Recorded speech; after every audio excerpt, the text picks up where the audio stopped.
Our group here at Flight Dynamics Laboratory, we're a focal point for the Air Force in the atmospheric electricity effects to aircraft.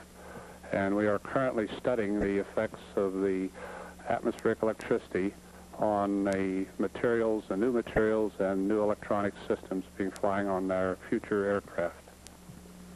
What about the material on the aircraft? Is this something new they're considering for future planes?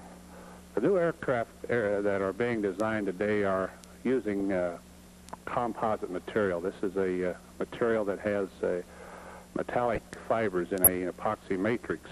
These materials are stronger than the conventional metals.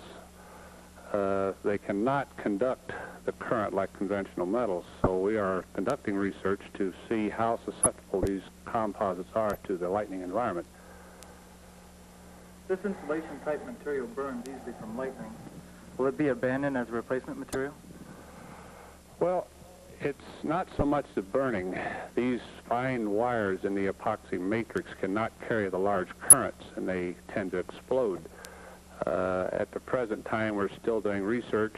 We're still looking into protective measurements. We've made great strides in protective measurements of composites, and today we really see no problem. The research we're doing now is just to verify our research that we have conducted in the Flight Dynamics Laboratory. What happens to the aircraft electronics when the lightning hits? This is another problem. We have sophisticated guidance systems now. They're flight-critical systems. These are computers that fly on aircraft that actually fly the aircraft. There's no mechanical link-up at all. They're all electronic systems. And these systems are vulnerable to lightning, and we must come in with hardening techniques, and this is why we're doing this research, coming up with hardening techniques to harden these circuits, such techniques as particular grounding, spark gaps, conduit. There's a lot of hardening techniques. We have to get the design, get to the design engineers so they can design the future aircraft so we can fly these sophisticated avionics on the aircraft.